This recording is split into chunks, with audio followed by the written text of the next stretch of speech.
impact, and inspiration right here on Channel Africa. Available on the Channel Africa app.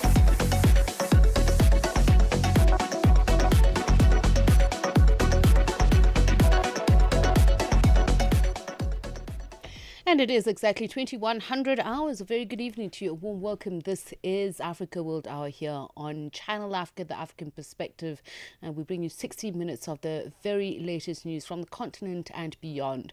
One planet, countless stories. We bring you the faces, the voices, and the perspectives that matter. We'd like to hear your thoughts on the perspectives that we're sharing, and perhaps you'd like to add yours as well. Just a reminder, all you have to do is send your message to +27 63 406 9126. 1 hour, one continent, one voice. Africa World Hour with Tsepiso Makwetla on Channel Africa, the African perspective. We start with some headlines. The EU-African Union summit underway in Luanda, Angola, marking 25 years of partnership between the two continents and coming as several African leaders celebrate 50 years of independence. Leaders are meeting to discuss peace and security, trade, multilateralism and migration. Political analyst and strategic risk advisor Marissa Lorenzo says Africa's economic priorities will also be high on the agenda, but they may be difficult to settle in the absence of a more cohesive strategy and response from the continent. Africa is not a monolith. Different countries have different data challenges. And what we normally find with African countries is that even though we all kind of operate underneath the AU can't enforce decisions. Individual states can still choose which path they would like to take. And we find, unfortunately, that when it comes to these economic priorities, even when we have things in common, leaders prefer to go it alone. They prefer to work out their own deals. So I think it's good to see, economic issues on the table, but I think the only way to really sort of say, well, how can the EU help us? Obviously, as one of the lenders to the continent, we also need to come up with a cohesive strategy and a cohesive response.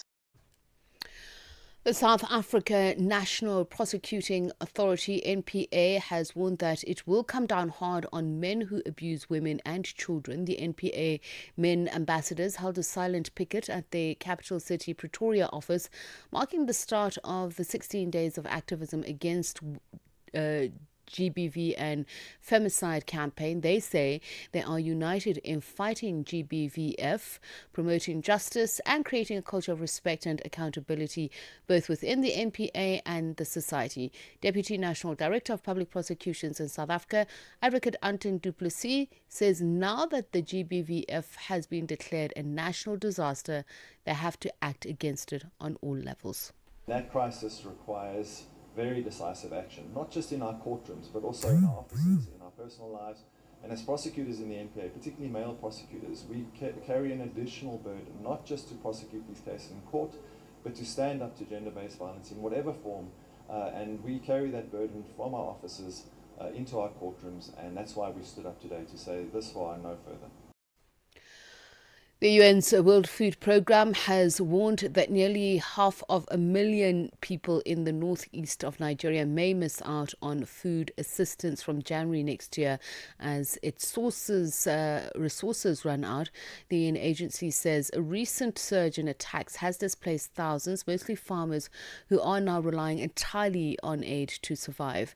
Chilal is head of communications for the WFP in Abuja. From January, we worry that the number of people we'll be able to assist will halve. We're currently reaching about 900,000 people. If we don't see any new funding, we'll reach maybe 460, 450. That means that a lot of people who are entirely dependent on WFP will have no means of food. The UN is calling on the international community to help in the occupied Palestinian territories halt on economic collapse. A report by the UN Conference on Trade and Development says Gaza's GDP fell by an unprecedented 83% last year. The BBC's Imogen Folks has those details. In Gaza, the report says every aspect of a functioning society has collapsed. Education, healthcare, transport, markets, selling food. Reconstructing Gaza, if it can be done, will cost at least $70 billion and take decades. The report calls for a comprehensive recovery plan for the occupied territories, including a radical proposal for Gaza, the introduction of an emergency basic income for everyone. An U.S. federal judge has dismissed charges against the former FBI Director James Comey and the New York Attorney General Letitia James, who've previously investigated and instigated probe into Donald Trump. The judge ruled that the prosecutor overseeing both cases had been hired unlawfully. The prosecutor, Lindsay Halligan, had been appointed by President Trump after her predecessor refused to bring charges. The BBC's David Willis has more. The White House spokesperson Carolyn Levitt said the U.S. Justice Department would be appealing this ruling. So this could go some way, and it could, of course, come back to haunt both these two defendants, although it will be under another prosecutor. Letitia James welcomed the judge's ruling. She said that she intends to remain fearless, as she put it, in the face of what she called these baseless charges. And James Comey said the case against him was, and I quote, a prosecution based on malevolence and incompetence. Channel Africa, where every moment is an African celebration. Feel the energy, feel the connection. Channel Africa, the African perspective. Tsepiso Makwetla winds it down on Africa World Hour, 9 to 10 p.m. Right, so we've got quite a few things to discuss today. It's 7 minutes past 9. Let's dive straight into it. Sudan's devastating civil war may have entered a new chapter today after the Rapid Support Forces announced a unilateral 3-month humanitarian truce. In a recorded address, RSF Commander Mohammed Hamdan Dagalo, widely known as Hemedti, said the pause in fighting is meant to allow aid agencies access to millions of people trapped by months of brutal conflict. But the Sudanese armed forces, led by General Abdel Fattah al-Burhan, have not confirmed any agreement, raising questions about whether the truce will hold. We speak now to senior researcher, Horn of Africa Security Analysis Program at the Institute of Security Studies, Moses Okello. A very good evening to you, and thank you so much for speaking to us. Good evening, and thanks for having me, Tsepiso. It seems from reports that the RSF have already violated or broken their own truce. Can you confirm that? Indeed, the RSF has violated its own truce, repeating a pattern that we've seen throughout the course of this conflict. In fact, throughout the course of this conflict, the last 3 years, we've seen anything up to 20 plus humanitarian truces, most of which have been violated. So in a sense, this is just a repetition of the story we've been seeing. We don't see anything qualitatively different in this truce, especially given that it's a one-sided truce anyways. So until you have a truce that involves all the parties to the conflict, this is merely a diplomatic one-upmanship that is going on here. And let's talk about the source of that one-upmanship and why the need to announce a truce that you're going to end up violating, of which you have history, and that is on both parties of violating it. Yeah, I mean, the RSF is just coming out of, or in fact, still embroiled in the violations committed in El Fasher. There is some kind of agency to demonstrate some goodwill and perhaps to cleanse its image, so to speak. So this truce is really an attempt to,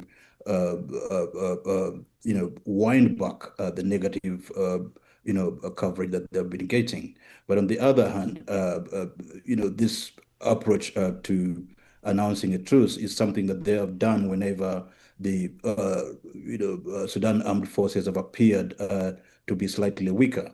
So this is nothing but a game that the parties are playing just to appease the international community, buy some time for themselves, as well as gain some diplomatic mileage.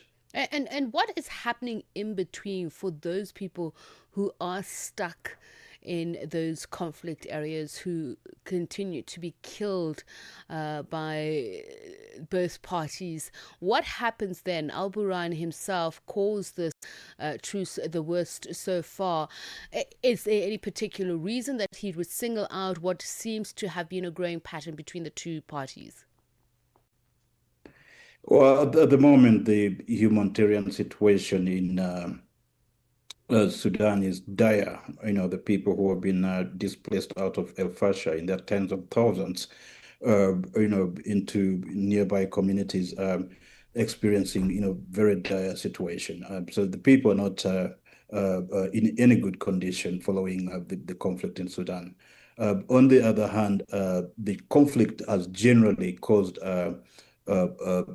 terrible living conditions in the parts of Sudan that are held by both parties. So at the human level, at a very basic human level, at the level of human rights violation, for children, for women, this is an extremely terrible situation.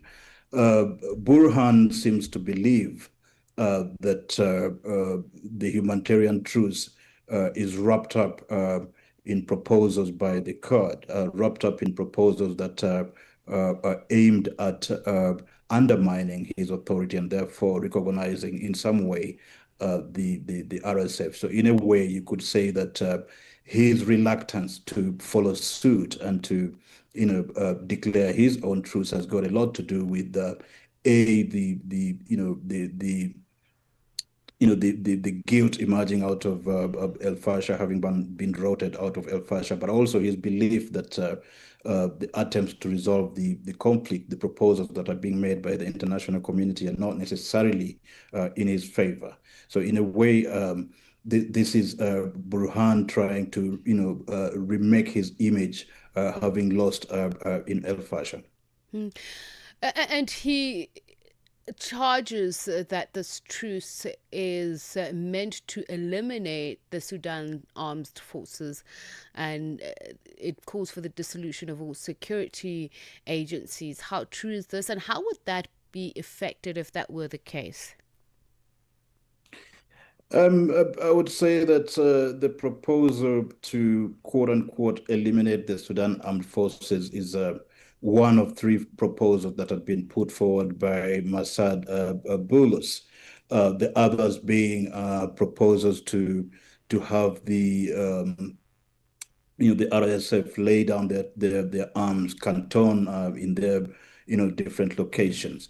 So, but Burhan does not see any form of moral equivalence between the SAF and the RSF, and therefore does not believe that any proposals for resolving the conflict involve the army or the Sudan armed forces taking any serious moves. So to him, the only proposal that would work is one that is conditioned on the RSF laying down its arms, cantoning in specific sites, and then only then can he get into a conversation about any political solutions. Let's talk about the political solutions in terms of the diplomacy. We've seen a statement by US President Donald Trump recently on the dynamics around the truce. What does it signal in terms of what his plans are and what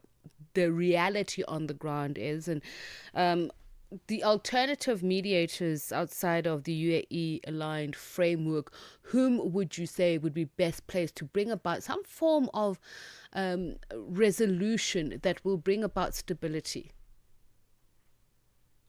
I'm afraid to say that Donald Trump was doing what Donald Trump does best, which is taking advantage of every potential a situation to score some points. But even he, in this particular situation, seemed to be a bit reluctant to get overly committed, given the complexities of what we have going on in Sudan. So I saw a lukewarm a reaction to the proposals by the Saudi, MBS. So I don't think Donald Trump is going to exert himself as much as he has done in other situations, Ukraine, DRC, and whatnot. So for me, this is just part of the larger effort to indicate some minimal interest, but nothing really tangible. That having been said, I think part of the challenge with resolving this conflict has been the number of mediation platforms that have germinated since the conflict erupted. You've got proposals by countries surrounding Sudan. You've got proposals by the Saudis and Americans and the Swiss, Jeddah, IGAD, African Union, and whatnot. So these proposals have created an environment that have allowed the main fighting groups to forum shop, between different categories while continuing to fight on the ground.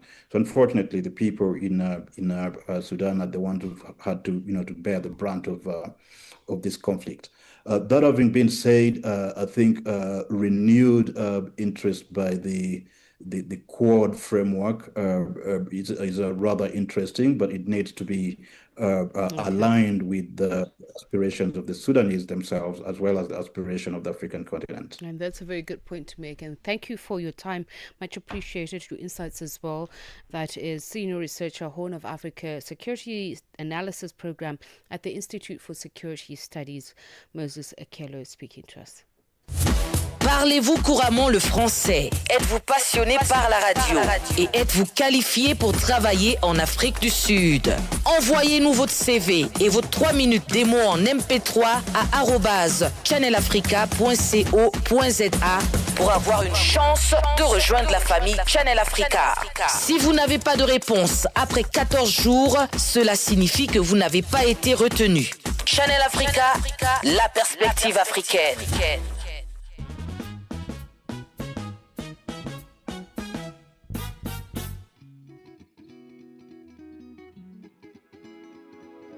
Caleidoscópio africano.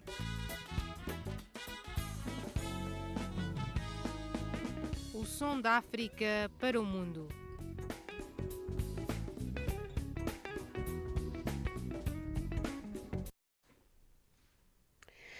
And at 17 minutes past 9, let's continue looking at the G20 that was, the G20 that will be. South Africa has formally handed over the G20 presidency now to the United States, but the ceremony took place very quietly, away from the spotlight.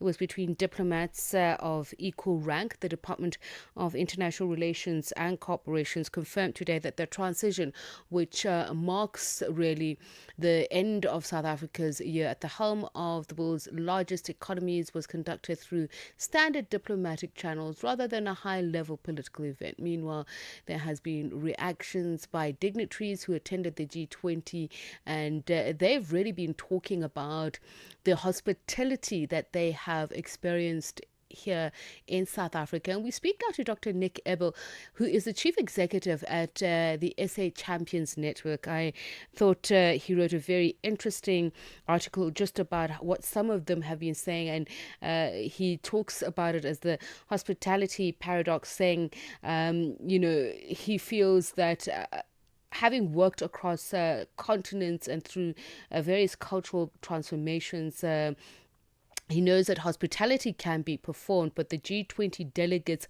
are experiencing in South Africa something that can't be taught in customer service, in a customer service manual. Dr. Ebel, thank you so much for joining us. As I mentioned to you, I found the article so interesting. Never thought about it this way. So you please take us through your thoughts and what you came up with. Well, the G20 very much reminded me of the 2010 when we hosted the FIFA World Cup. And the world really saw the best of South Africa. So I hosted a T20 event earlier this year, the Future of Job Summit. And then I reported on the G20, the run-up to the G20, the weekend of the G20. And what delegates told me is that they were extremely impressed by the way they were welcomed, the way they were treated, and the way they experienced the hospitality, the way they experienced South Africans and the unique South African hospitality, the unique welcome. And that's really what made me pen this article.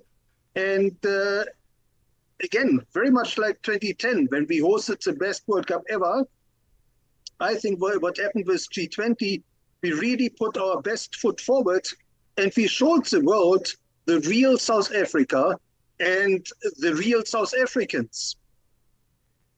And you know what you were saying, that the warmth that we show people, and I certainly know that that's what people always say to me. The fact that you say it's something that could actually be an asset that we could measure, but or even offer as a competitive asset to the world. So what metrics are we not using to measure this?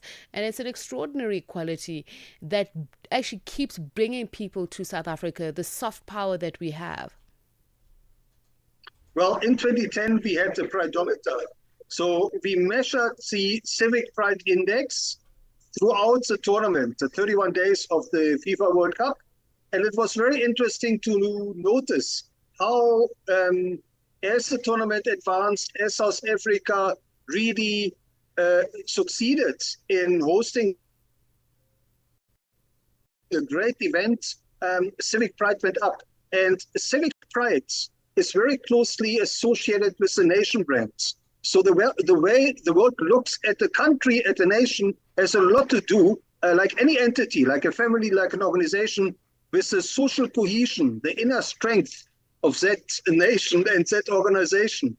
So civic pride is really it's a very important metric that we need to measure, and that has major bearings on the power of a country brand. So how do we do that? How do we formalize this people-powered reputation into a foreign policy brand, so to speak? So I think what is really important is the experience for not only dignitaries, but people from across the world to experience the real South Africa, real South Africans, to come here, to spend time. And again, it's something that we did in 2010, when we took many, many visitors across the country to especially cultural experiences. And the world is really hungry for culture, to experience our culture, to learn about our culture, traditions, heritage, and history. And I think that's a dimension that we need to really convey wherever possible.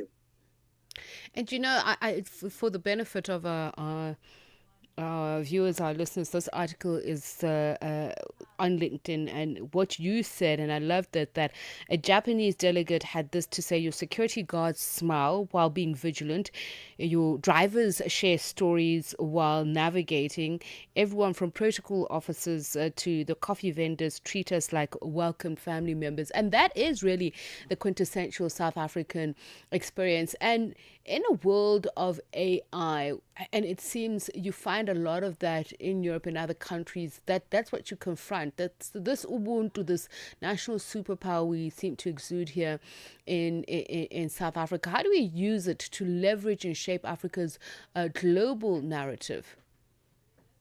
Well, this is really the key competitive advantage of nations and companies, of brands, the human touch. Because technology is really leveling the playing field.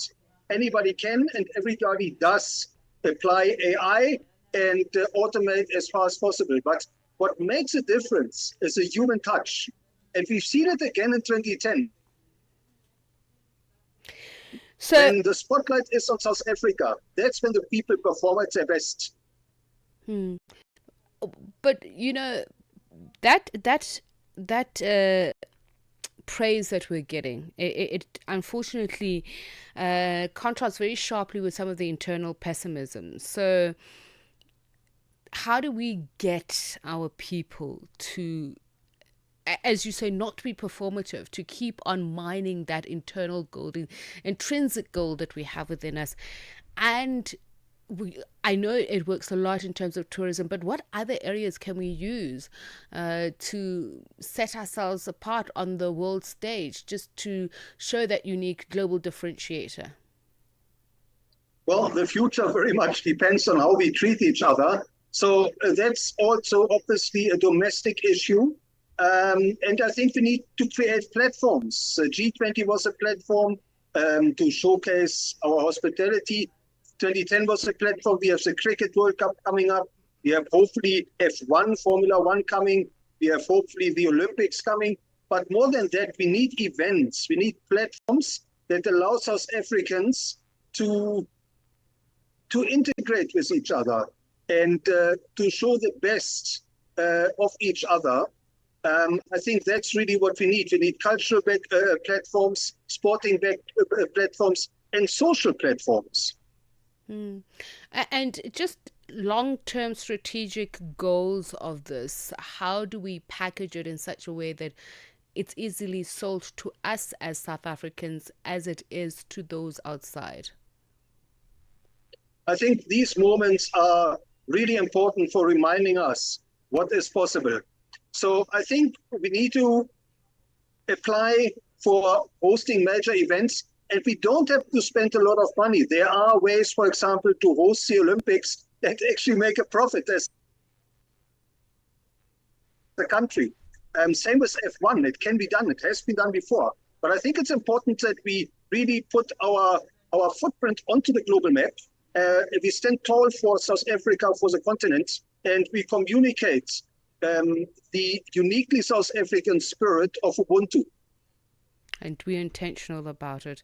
Dr. Nick Ebel, thank you so much for your time, speaking to us around your thoughts and experiences around the G20 and reminding us that we have something that everybody wants, everybody needs, that we're probably just not well aware enough of. We take it for granted, and that is our warmth as South Africa and how it's received by people outside. Dr. Nick Ebel is a chief executive at the South African Champions Network. Quer que a sua música seja tocada no Canal África? Quer que as pessoas saibam sobre o seu talento musical? Quem és? Onde és? Os teus principais interesses? E assim poderemos tocar a sua música no Canal África.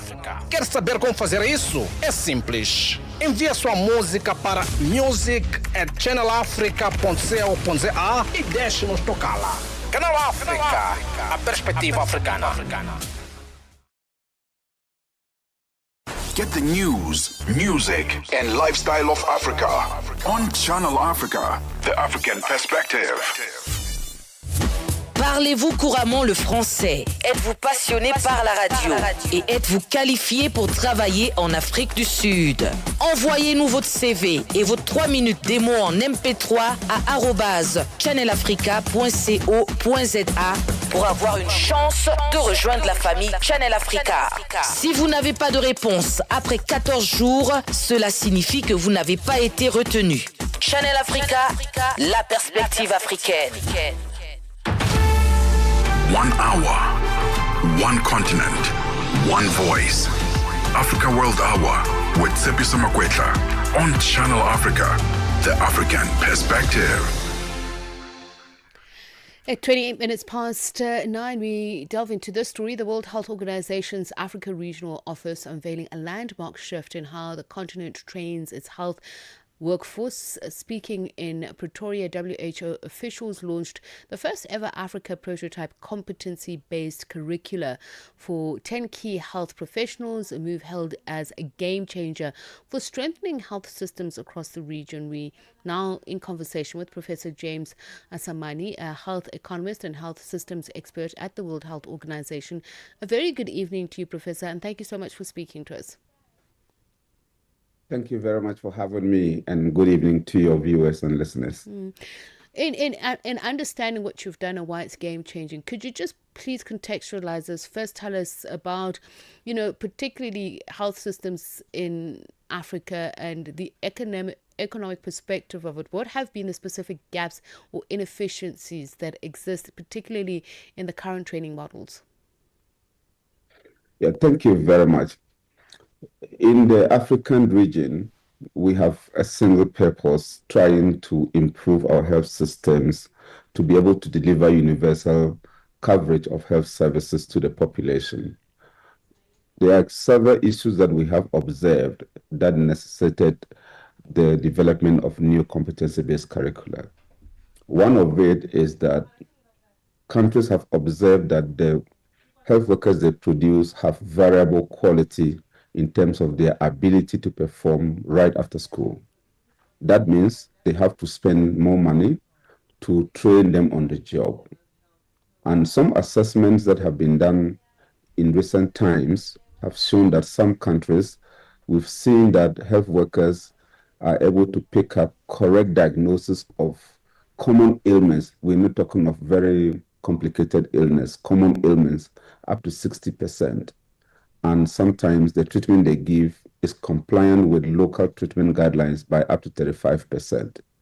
What this means is that there are people who would come to health facilities for treatment whose diagnosis would be missed, or who would receive treatment that need to be repeated or need to be changed at some point. And that represents resources that are lost or wasted. It could have been prevented if the health workers were better prepared differently.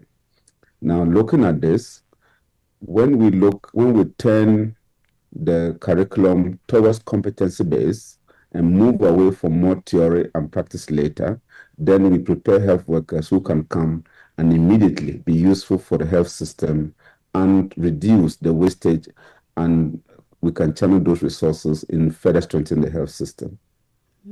So when you look at member countries and their ability to deliver just in terms on curricular-based competencies, were there countries that stood out? Were there countries that were worse off that helped you remodel this in such a way that there is a standardization across different regions while appreciating the varying levels of resource availability? Yes, so different countries are taking different steps, and every country is doing some kind of reform or making some progress to improve their training and education of health workers. But some countries are a little bit more advanced than others, and capacity also varies from country to country. In designing the curriculum, we attempted to ensure that it was fit for purpose and reflected the African realities. So we consulted as widely as possible academics from the south to the north, from the east to the west of Africa, regulators, and practitioners themselves to understand the realities on the ground and to ensure that the competency outcomes contained in these documents reflect our shared reality. Of course, we do understand that given the resource availability and even sometimes the readiness of the policy environment, countries will move at different pace. And we do anticipate that localization and adaptation of the curricula would be important for every context. So just then take us through what you have done in these consultations with countries and what has been the economic reasoning behind this shift. The consultations we've done with countries, two levels. The first level is we've tried to understand from countries, what are you looking for in the next generation of health workers? Then we understood that countries wanted health workers who will come and help them use the limited resources they have in the health system to deliver the most outcomes that they can get from it. That means countries want efficiency.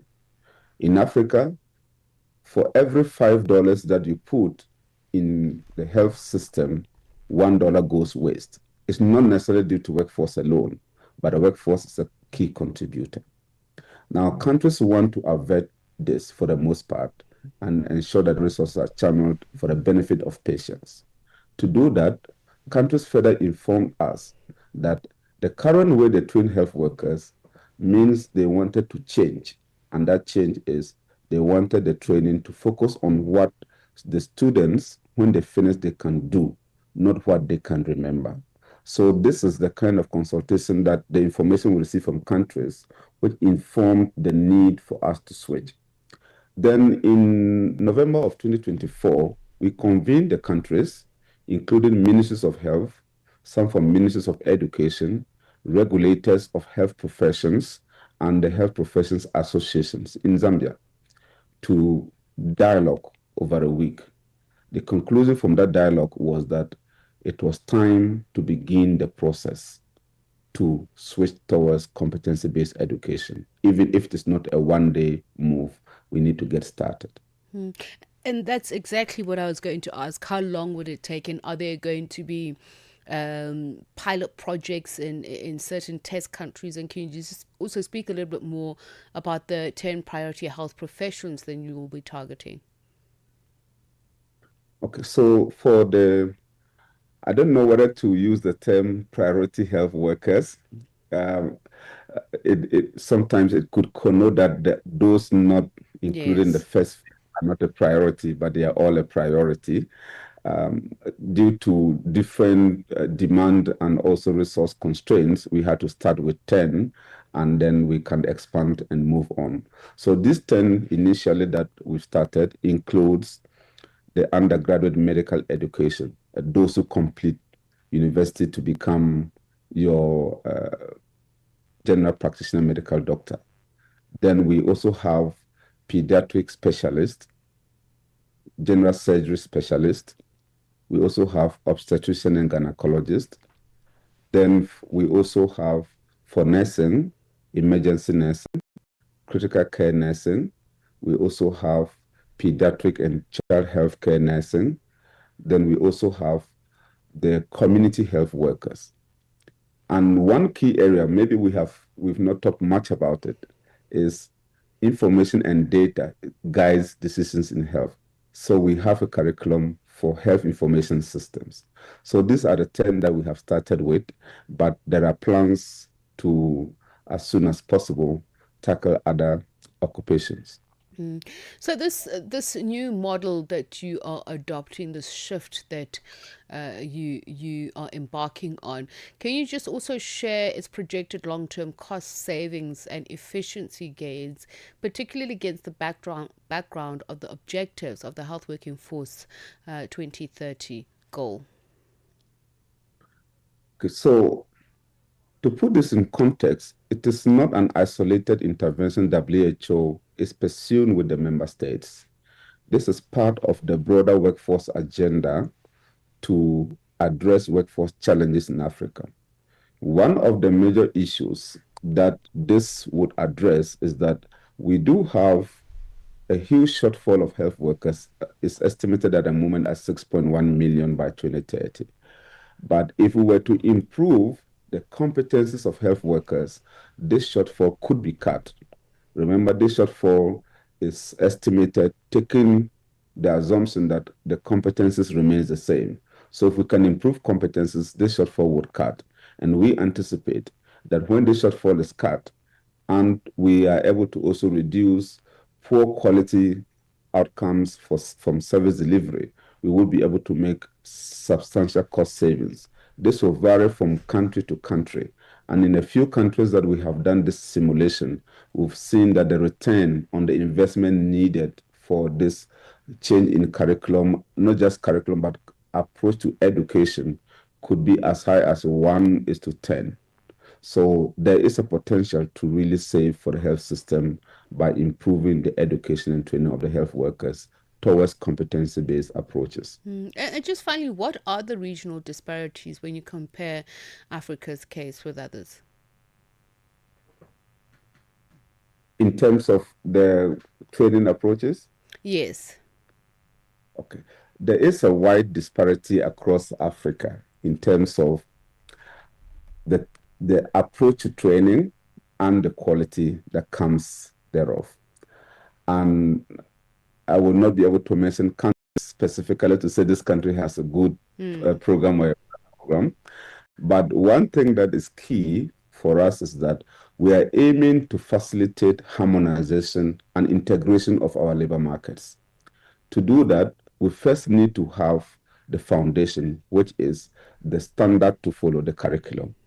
So the curriculum we have done is a prototype, and we anticipate that countries would work to adapt to their context by at least 60 to 70% and leave 30 to 40% to add their context to it. So the 60 to 70% will be the core, and they add their context 30 to 40% into what we would call the national reference curriculum.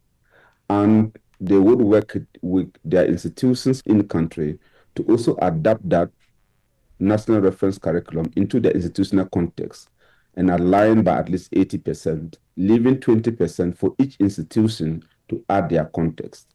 Then eventually, we are developing also what we call the Africa Health Professions Education Quality Standards. So countries that have implemented the competency-based education to a degree they feel satisfied, we undertake a benchmarking of the country against the quality standards. And countries that have similar scoring can now discuss how to recognize each other's qualification. So this will gradually, over time, will no longer be something that we are aspiring for, but it can really enhance integration and similarity of training across Africa. Professor James Asamani, I really thank you for your time. He is a health economist and health systems expert at the World Health Organization. Brings the time to 20 minutes to 10. Kodi mukufuna kuti wireless ya Channel Africa isewere nyimbo zanu? Kodi mukufuna kuti anthu adziwe za nyimbo zanu? Tidziwiseni zambiri za inu kuti ndinu ndani. Mumachokera kuti tidziwiseni kuti tithe kulumikizana nanu kuti tizathe kusewera nyimbo zanu pa Channel Africa. Nanga mungapange izi bwanji? Mungatumize nyimbo zanu pa tsamba la internet la music@channelafrica.co.za. Tipatseni mwayi okuchukisani. Channel Africa, kalilole wa Africa. 1 hour, 1 continent, 1 voice. Africa World Hour with Tsepiso Makwetla on Channel Africa, the African perspective. And as the world marks 16 days of activism against gender-based violence, a stark new UN report reveals just how far we still are from ending femicide. According to the UN Office on Drugs and Crime and UN Women, a woman was killed every 10 minutes last year by someone close to her.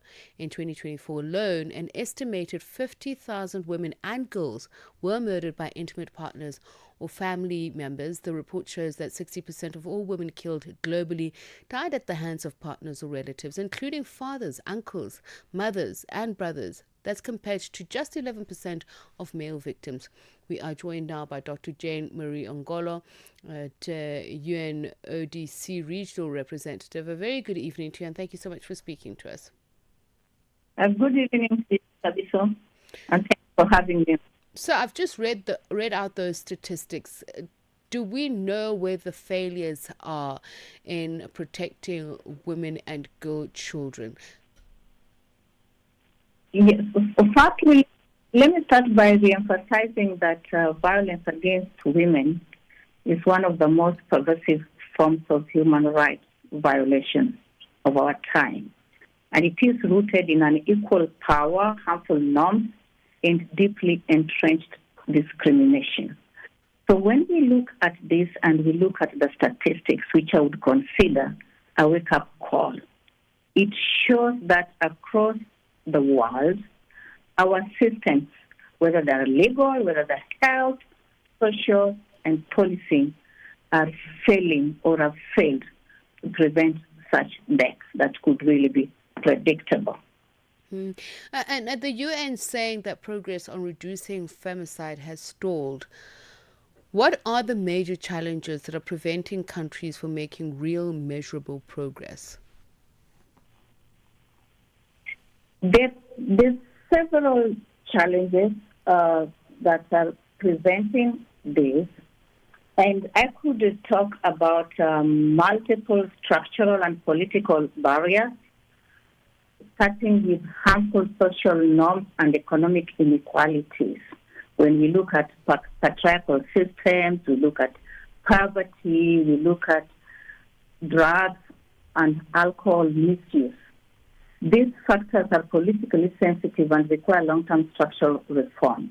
But I can also talk about institutional fragmentation, where we see different actors, police, health, social welfare, the justice often operating in silos, producing gaps in responding to the cases, and therefore not protecting the survivors appropriately. But we could also highlight the fact that there's impunity and weak enforcement, not to mention the fact that there's under-resourcing in the work of addressing gender-based violence, be it in terms of providing shelter, forensic services, legal aid, protective orders, and so on and so forth. But lastly, and importantly, that these leadership challenges and competing priorities.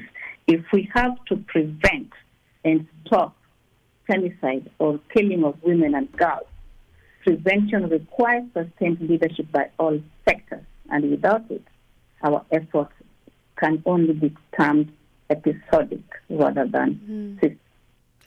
And when we talk about patriarchal systems and I say this because often a woman has to even argue that they are being oppressed by the system and its manifestations. But having said that, then let's talk about the not so obvious ways in which patriarchy lends itself for women to end up being victims of, end up being dead because of intimate partner violence. Could you repeat that question again, please? So the manifestations of patriarchal systems, what are the not so obvious ones that, because women, as I say, keep on having to justify, motivate to say, these are the vestiges in cases where in so-called progressive societies that still keep us, hemmed in, that keep us as victims of intimate partner violence. So what are the not so obvious ones that we see that keep women in these dangerous positions? I could talk about economics and the inheritance. So sometimes women will stick in there because that's where the provisions are coming from. It's either a partner, or it's either a parent also who could be violent. These are the people who are providing for them. So beyond then the patriarchy, but the economic drivers become very important. But also, other than the economic drivers, women tend therefore to trust in families, to trust in the communities, and walking away from the home is not something that many women are happy to take on. But also it's important to highlight the fact that some of the women could be in situations where violence has been perpetuated, more often than not would also be vulnerable or are in situations where they're using substances like alcohol or drugs that would make it difficult for them to make independent decisions to say no to the violence even when they see it. And I want to talk about digital violence because that's also another sneaky way in which women are subjected to, women and girl children that are subjected to whether it's physical violence, psychological violence, and emotional violence, and in some cases end up taking their lives. But it is as a result of GBV that a woman or child ends up dead. Digital becomes very important, and as you recall today, when as we were starting the celebration of the 16 days of activism, but also was looking at the role of digital culture, film, art, and so on and so forth. So sometimes exposure to the media, whether the social or mainstream media, in terms of the images that are being reinforced. So probably over a long period of time, girls would have seen situations where women are portrayed in roles that allows or accepts violence. So they begin to internalize and accept this as the norm. On the other hand, men or boys are also portrayed in roles that kind of perpetuate the macho, the violence, the control over women. So that would be one side of looking at it. But on the other hand, it is repeatedly seeing visions, also images of situations of violence. Then that becomes embedded in someone's mind, and it becomes the norm. All right, Dr. Angola, unfortunately we have run out of time, but I do appreciate your time, Dr. J. Marie Angola, who is UNODC Regional Representative, speaking about the launch of 16 days of activism against no violence against women, children, and GBVF is at the center of this campaign. Voulez-vous qu'on joue votre musique sur Channel Africa? Voulez-vous qu'on vous connaisse? Donnez-nous seulement quelques détails. Qui vous êtes? D'où vous êtes? Afin que nous puissions vous contacter. Et nous jouerons votre musique sur Channel Africa. Alors soumettez votre musique par email. musique@channelafrica.co.za. Nous aimons votre musique. Channel Africa, la perspective africaine. Be inspired. Stay informed. Channel Africa, the beauty of life. Now available anytime, anywhere with our new app. 1 hour, one continent, one voice. Africa World Hour with Tsepiso Makwetla on Channel Africa, the African perspective. And a quick check-in with Sheila Ndukuman about what's coming up on African Diaries this evening. Sheila? So in the very first hour, hello, by the way, but we came from team building. I'm noticing I'm shooting straight in, but we got to see each other this afternoon. That was fun. Indeed. So what to expect on the show this evening, we kickstart off with looking at adoption, and more specifically tilted towards children who have been taken from homes that were exposed to GBV. And so what are the things that parents need to be cognizant of in terms of their trauma state and how to navigate that terrain? That comes in the very first hour. Then in the second hour of the show, we're going to be looking at rights for your menstrual cycle. I was not too long ago years old when I realized that there's an entire conversation that is needed to be hosted when it comes to rights for women with respect to your menstrual cycle. This is not something you chose.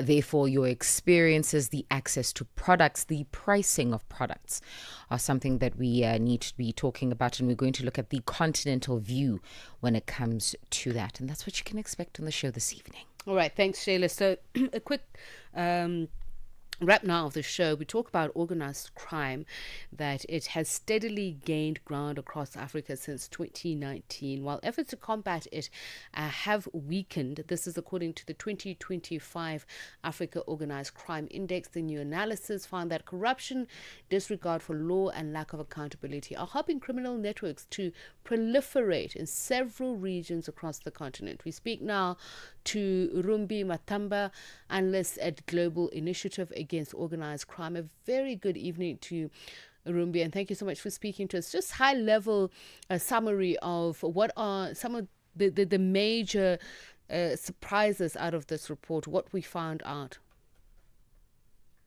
Thank you for having me, Tsepiso. So some of the main findings of the report are that organized crime has continued to proliferate on the continent since 2019, while resilience efforts to organized crime have declined and also failed to keep pace with rising criminality. Because this is a longitudinal exercise, as where we have been evaluating criminality and resilience dynamics since 2019, some of the headline changes are in the increases in non-violent forms of organized crime. So things such as financial crimes and the illicit trade in counterfeit goods, for example, have been found to be increasing over the last 2 years. And those are some of the dynamics that have changed significantly since the first iteration of the index in 2019. And I see the report points to amongst others, corruption, but more importantly, weak rule of law and poor accountability as key enablers. Are countries aware of their blind spots, their weaknesses, systemic weaknesses, or is it just a case that it's so endemic that we've accepted that this is our life? So what the index finds, Tsepiso, over the last couple of years is that countries are aware. What the index does, in addition to assessing criminality, is that it assesses countries' resilience to organized crime. And while the resilience to organized crime has been lower compared to the rates of criminality that we see on the continent, we find in instances such as international cooperation in terms of responding to organized crime was one of the highest scoring indicators when we're looking at resilience to organized crime, indicating that countries have tried to collaborate and cooperate in responding to transnational organized crime. So there is some indication that there is some awareness. We see this also in the implementation of some laws that respond to organized crime. What is lacking, although the awareness is there, is the political will to actively combat transnational organized crime, as well as implementation of laws, policies, and regulations that are put in place. So while the awareness is there, political will as well as implementation is often lacking. Are there particular regions or countries that saw the sharpest deterioration, and are there unique drivers of criminality that you have observed in those contexts? Yes, so the index found some of the highest scoring countries to be the Democratic Republic of the Congo, South Africa, Nigeria, Kenya, and Libya. Regionally, the index found that the East Africa region had the highest criminality in comparison to the other four regions on the continent. Starting firstly with the regional criminality, where East Africa was assessed to be the highest by the index, experts have attributed high criminality in East Africa due to some of the conflicts that we see in the region that have driven criminality. While when we're looking at some of the big economic powerhouses such as South Africa, Nigeria, and Kenya, experts have attributed the high criminality scores in those countries to be the connections that those countries have to the rest of the globe, which not only attract licit business, but also attract illicit business. So the connectivity, the good banking structures in those three economic powerhouses, the ease of doing business, and the routes that connect those three countries to the European Union, for example. Those have been some of the elements that have contributed to the high criminality scores in those countries. And my final question is something that I know another expert we were speaking to pointed to was speaking about conflict in particular, and that is the growing emergence of political and criminal alliances. I want to talk about that. How is this nexus impacting, shaping, particularly governance and accountability? Thanks, Tsepiso. So what the index finds is that conflict, fragility, and weak governance structures have been key drivers in driving organized crime. In addition to driving organized crime, they also create environments in which political instability and impunity thrive, and that has an impact on resilience to organized crime. So one of the recommendations that the index offers is that the consolidation of democracy and good governance would play a pivotal role in disrupting criminality as well as building resilience to criminality. And what the data within the index also does is it is compared against other indices such as the Fragile States Index as well as the Democracy Index. And what we find within the correlations of those external indices and the data within the Africa Organized Crime Index is that mutually reinforcing relationship between conflict, democracy, state fragility, and high criminality, as well as the fact that countries that have been assessed to be fragile or to rank lowly within the democracy index have been found to also have low resilience to organized crime. Rumbi, such a pleasure speaking to you, and thanks for imparting that very important information to us. Rumbi Matamba, analyst at Global Initiative Against Organized Crime, and speaking there about a report that was launched, the 2025 Africa Organized Crime Index. It's exactly 2200 hours. Up next is Shailen Dukumana with the team on African Diaries. From us, good night. Voulez-vous qu'on joue votre musique sur Channel Africa? Voulez-vous